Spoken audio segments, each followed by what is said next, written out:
Well, good evening, everyone, and welcome to the Larry Parks Show. I'm Larry Parks, and tonight we're so very pleased and honored to have as a guest Chris Powell. Chris is the managing editor of the Journal-Inquirer, a daily newspaper in Manchester, Connecticut, and secretary-treasurer of the Gold Antitrust Action Committee, sometimes referred to as GATA. Together with Bill Murphy, Chris co-founded GATA in 1999 to expose the rigging of the gold market by Western central banks and their investment bank agents. He writes a political column published in newspapers throughout Connecticut and the Providence Journal in Rhode Island. He also edits the GATA Dispatch, that organization's daily electronic newsletter. Chris, thank you so very much for taking the time to come on the show. I'm delighted to be here, It's a Larry. great honor. Why don't you tell our viewers a little bit about GATA before we get started? Well, we were founded out of suspicions that the gold market was being rigged. Our chairman, Bill Murphy, is a former futures trader. He began an internet site, lemetropolecafe.com, back in late 1998, covering the gold and silver markets in large part. And he began to notice some very strange activity. It seemed like the gold price and the silver price were getting pounded down by the same parties every time a critical price level was reached. I bumped into his internet site. I realized that what he was observing was very likely against antitrust law, with which I had some familiarity, and I told him that instead of just complaining about it, somebody ought to do something about it, and if somebody wanted to start a committee to try to get some lawyers to sue the bastards, I would contribute $500. And he thought that was a good idea, and so we incorporated GATA in Delaware in January 1999. And within a couple of years of collecting documents and looking things up in history, we began to realize that this was not your typical price-fixing scheme by private companies. This was basically government policy that was being carried out secretly through intermediaries. Government policy just in America, or government policy all over the world? Well, I'd say it's certainly government policy in the Western world. You know, it used to be out in the open. The London gold pool was a coordinated scheme of gold price control that was done in the open, masterminded by the United States, the United Kingdom, and I guess 6 or so of its allies in Western Europe, operated throughout the 1960s to control the gold price through the coordinated disordering of Western central bank gold reserves, but it collapsed in March 1968 because they were running out of gold, trying to hold the price at $35 an ounce when inflation was exploding in the world and there was just too much offtake for them. So Western central bank and government price control of gold is an old story. It's just it used to be done honestly in the open. Now it's done surreptitiously through intermediaries. Now that business with the London gold pool, that was really in connection with the Bretton Woods agreements. And tell our viewers about that. Yeah, well, the Bretton Woods agreements back in 1944 basically made the U.S. dollar the world reserve currency and fixed the U.S. dollar gold price. But eventually the United States government realized that it didn't have to keep the dollar good as gold if people just pretended that it was good as gold, and it kept issuing more and more dollars, which began flooding the world, and the imbalance between the amount of dollars in the world and the amount of gold in the world finally broke the London gold pool in March 1968. And that was at a time when it was still a felony for Americans to own gold. Yes. But really this had to do with the fact that foreign governments and foreign central banks could redeem. And so, I think what I hear you saying is that they had it in their minds, and they actually did attempt to fix the price of gold at that time by coordinating buying and selling. Yeah, and it was done in the open. And I would maintain if they want to do it in the open today, well, go ahead, but at least let the world know that you're rigging the market. People don't realize, Larry, but the United States government is specifically authorized by the Gold Reserve Act of 1934, as amended through the 1970s, to rig not only the gold market in secret, but as the act has been amended in the 1970s, the United States government, the Treasury Department, through its Exchange Stabilization Fund, is now authorized to trade secretly and rig any market at all.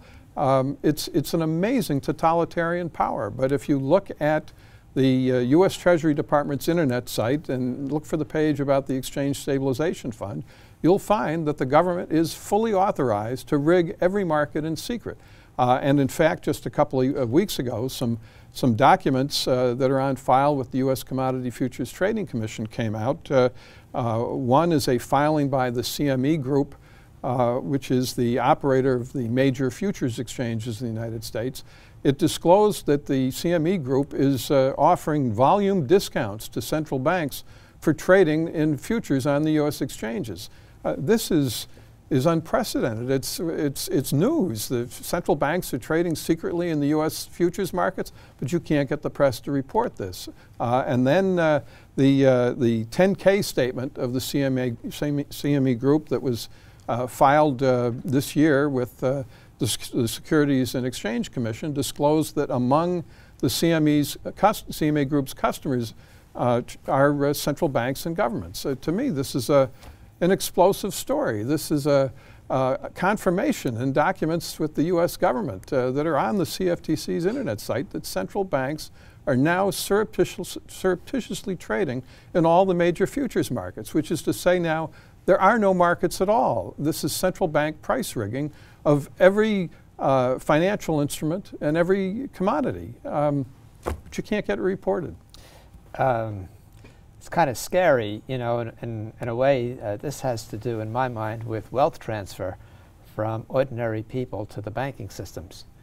And really what you're talking about is a collusion between the banking systems and the central banks in order to profit off the backs of ordinary people. Is that a fair way to say that? Yeah, I think so, Larry. I argue that the revolving door between the government and the major investment banks makes you wonder whether there is a difference between the banking industry and the government. I mean, does the chairman of Goldman Sachs ever really know whether he's working for Goldman Sachs or if he's Treasury Secretary today? These are all the same people. They go back and forth between the industry and the government, and the government, as a result, is not working for the people. It is working for the banking industry. The objective of the government is really to maintain the profitability and the political dominance of the banking industry, I'm afraid. I think that's right. In fact, we had a guest on the show maybe about a month ago. His name is Charles Calamoris. Do you know who he is? No. He's at Columbia, and he and another professor, a guy named Stephen Haber, wrote a wonderful book. It's called Fragile by Design, and he talks in the book about what he calls a grand bargain between the politicians and the banks in every country.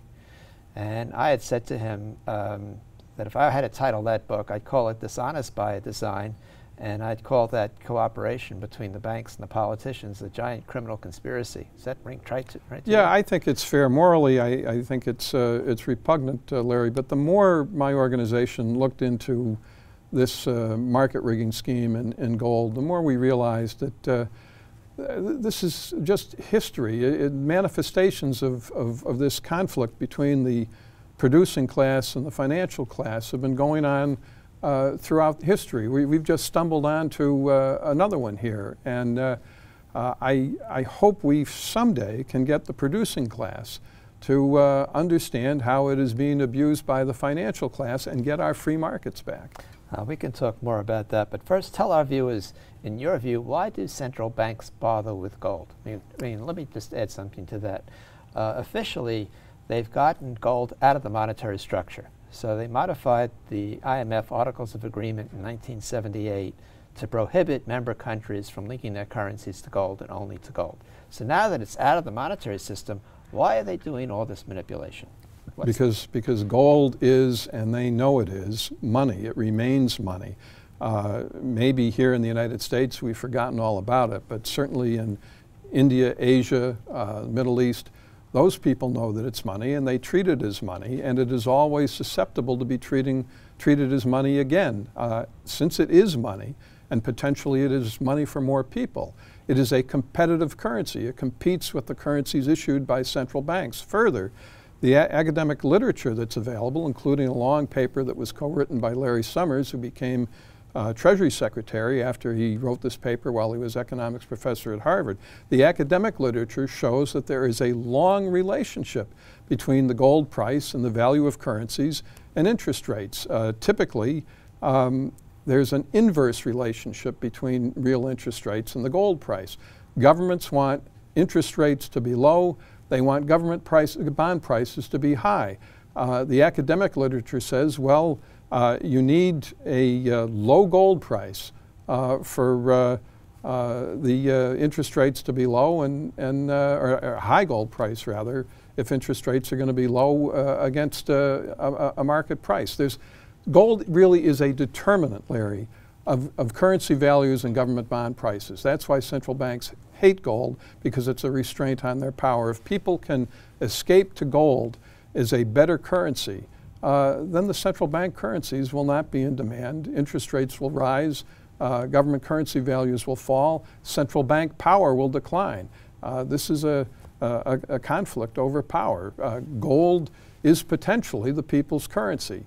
Central banks, governments don't want that. Central banks and governments want to be able to control all prices in the economy. Well said. The way we explain it on this program, we talk about wealth transfer. And we see the wealth transfer going from ordinary people who produce things to the commercial banks, to private banks. And from our point of view, we see that gold really stands in the way. And so banks, when they leverage up, they make a lot more money. With gold as money, they can't leverage up. Would you buy into that? Yeah, definitely. I mean, gold's virtue is the restraint it puts on the financial system. The idea about gold is that, well, it is finite. It is much more finite than government currency. Well, governments have found a way to destroy that finiteness. They issue gold loans and gold swaps, and they've basically created a virtually infinite supply of what is called paper gold in order to destroy gold as a finite form of money. The world now thinks it has probably 100 times more gold than it really has, because central banks have been, backstopping this paper gold system. That is the virtue of gold. It is finite. It cannot be increased in supply as readily as government currencies can be increased in supply. People can resort to it when they think government currencies are being debased. It is the deadly enemy of central banking, of government irresponsibility. I would argue, I'd go so far, Larry, as to argue that suppressing the gold price is the foremost objective, and long has been the foremost objective of U.S. government foreign policy and U.S. government monetary policy. I think that might be right. And one of the things that we've noticed is one of the guys who's an icon in America in investing, who's not a friend of gold, points out the perils of the paper money, and that would be Warren Buffett. And so in his 2012 Berkshire Hathaway report, he talks about how currency-denominated instruments, he's talking about bonds, are the most risky, the most dangerous places where you can put your money. And really what really points to that danger is gold. Is that something you'd agree with? Oh yes, gold is really the barometer for the whole financial system. It is the measure of all currencies. It's the measure of government bonds. It's the measure of solvency of governments. I mean, that's really the reason it's got to be suppressed. It really is a guarantor of freedom. It is the currency that people should be able to resort to when they don't trust other currencies.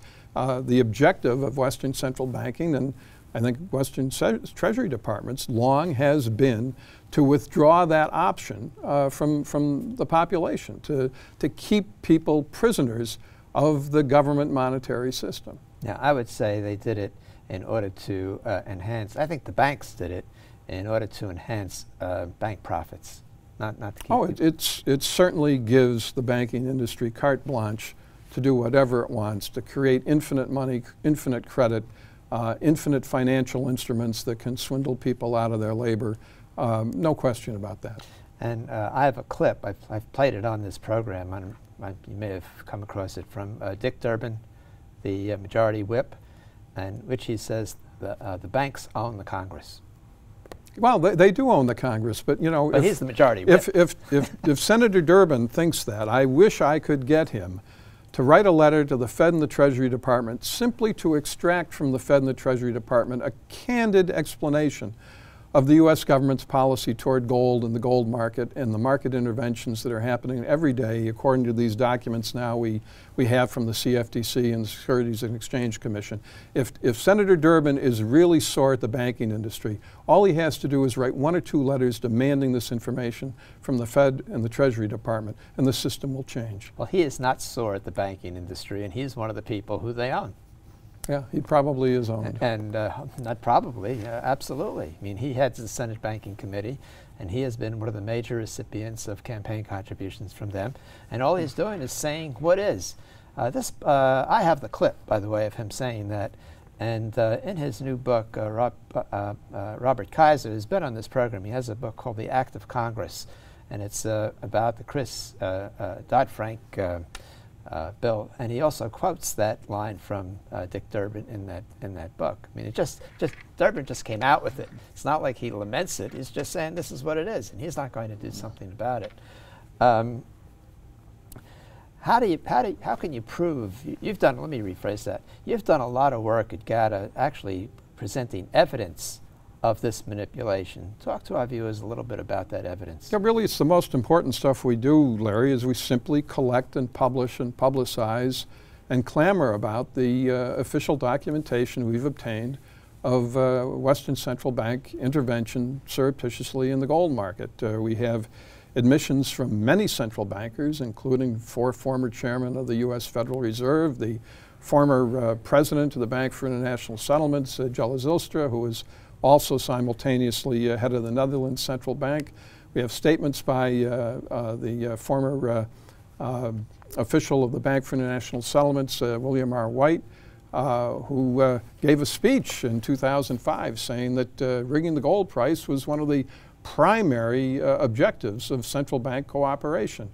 We have the secret staff report of the International Monetary Fund from March 1999, which reported that Western central banks wanted to conceal their gold swaps and leases because disclosing them honestly in regular accounts would impair their secret interventions in the gold and currency markets.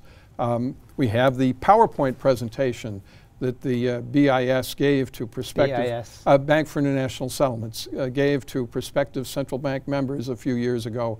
It advertised its services. Among the services being advertised to potential members by the Bank for International Settlements was secret intervention in the gold market. We have their PowerPoint presentation on our internet site. Tell our viewers the internet site so they can go. Oh, it's GATA.org. And if you go into the left column of the internet site, you'll find a section called the Basics, which has a summary of the gold price suppression scheme and its purposes. And then you'll see another section called Documentation, which is where we have kept all these government documents and interviews and records from lawsuits which confirm that Western central banks are rigging the gold market every day. This is not what it's called. This is not conspiracy theory. This is all official record. Many of these documents are obtained from government internet sites, and they're still there. It's just amazing to me, Larry. This thing it's a very simple journalism project. I mean, I have some aptitude for it because I've been in the newspaper business for, I don't know, 45 years or so. This story is available to anybody who wants to look at the documentation and wants to put a few very specific critical questions to central banks. For example, you could ask the Bundesbank, can we see the record of your gold account at the Bank for International Settlements? Have you had any gold swaps with the United States or any agency of the U.S. government? Put the same question to the Federal Reserve, the Treasury Department. Let me see your record of your gold accounts with the BIS, record of your gold swaps. The Federal Reserve admitted it had during our Freedom of Information litigation against the Fed. If you put specific questions to central banks about their intervention in the gold market, they'll tell you to drop dead. They will resist giving you that information. The actual location and disposition of Western central bank gold reserves, Larry, is a far more sensitive secret than the plans for the production of nuclear weapons. You know, it's just remarkable. First, I want to take a moment just thank you for all the good work you've done over a very long period in putting all this together. I mean, you've done a tremendous service for people all over the world. Thank you. Thank you very much. You're welcome. That's what we do. On the BIS, we did a program on the BIS, relied a lot on a book. It's called The Tower of Babel. You know that book? No, but they do have this tower in Basel, that's right, Switzerland, which is Tower their headquarters. Basel, right. And one of the things that turns out about the BIS is that they have sovereignty. Sovereignty. It's like their own little country, and they don't have to answer to anybody. When they built the new building, they put redundancy into the fire suppression system, so in case of a fire, the Swiss fire department wouldn't come in the building. So, and they're very proud of the fact that all their records are secret. I mean, they make a big deal about that. Let me switch gears for a minute. One of the groups that have directly suffered immensely from this business with the gold manipulation are the gold producers. And in the last couple of years, their market cap as an industry has gone from about 500 billion. Today it's about 130 billion, give or take. They could go under the waves. How come they don't react? How come they haven't led the way in doing something about all this gold manipulation? Well, I can give you two reasons, Larry, why it's very hard for them to do it, though I would argue they really ought to do it because it's just a question for them now whether they want to, die on their knees or die on their feet. But I think it's two things. First, no industry is more vulnerable to government regulation and expropriation than the mining industry. The mining industry relies on government for its mining permits, its mining claims, its mining patents, for enforcement of environmental regulations, for royalty requirements. Any government can shut down any mine in an instant on any pretext, whether it's royalties or mining patents or environmental regulations. The industry is totally at the mercy of the government. Secondly, it's the most capital-intensive industry in the world, which means that you probably can't build any significant mine for anything less than several $1 billion. Well, that requires you to get financing through the major world investment banks, which are very openly and formally agents of the central banks and part of the banking industry, which does not want the restraint on the financial system that gold would impose. So when I ask a mining company to support the publicizing of the Western Central Bank price suppression scheme, I'm kind of asking the mining company to slit its own throat because it will offend the government, it'll offend its bankers. And the mining industry is really impotent when it comes to this. On the other hand, as you noted with the collapse of the valuation of the mining industry, if a piece... we just took gold mining. Yeah, well, of the gold miners, but if a piece of paper that says gold on it, issued by an investment bank and presumably backstopped by the implicit credit of a central bank, is as good as a real piece of metal, nobody needs the mining industry. If investors are happy to accept a piece of paper as equivalent to gold, well, then the mining industry, the gold mining industry, can just fold. And that, I think, that brings the issue outside the mining industry itself. That brings the issue to investors. This gold price and really silver price suppression too will end only when investors refuse to accept paper for metal. But as long as people are willing to accept pieces of paper as equivalent to metal, well, paper is infinite. Sure. On this program, we've done programs on how that people can protect their pensions, protect their savings, and we've always told them to buy U.S. and silver gold eagles, actually gold eagles, not silver eagles. And we emphasize that they should take delivery, meaning take possession, and for the reasons that you're saying. You folks at GATA, you've done some work on the leverage, the papal leverage in the gold market. Why don't you talk to that issue? Yeah, this is, the great disparagement about gold in the last decade or so, Larry, has been that even with its substantial price appreciation from like about $260 in 1998 to $1,200 or so today, and it's been up to $1,900. Even with that price appreciation over the last decade or so, gold has not kept up with the consumer price index. Well, there's a reason for that.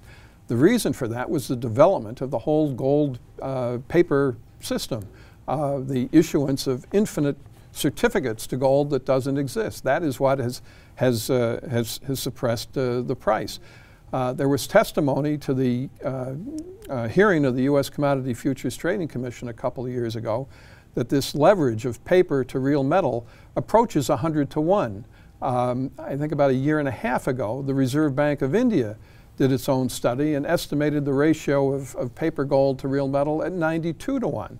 Well, that suggests to me that the real price of gold, if the imaginary paper gold was taken out of the equation, would be something like 92 to 100 times greater than what it is today. Now, I do think there's hope for the gold industry. I do think there's hope for gold as a currency. I do think there's hope for humanity to get the opportunity to exit the fiat money system when it decides that the fiat money system is not being responsible. But I'm afraid that hope is in Asia right now, because this issue is totally suppressed in the Western financial press.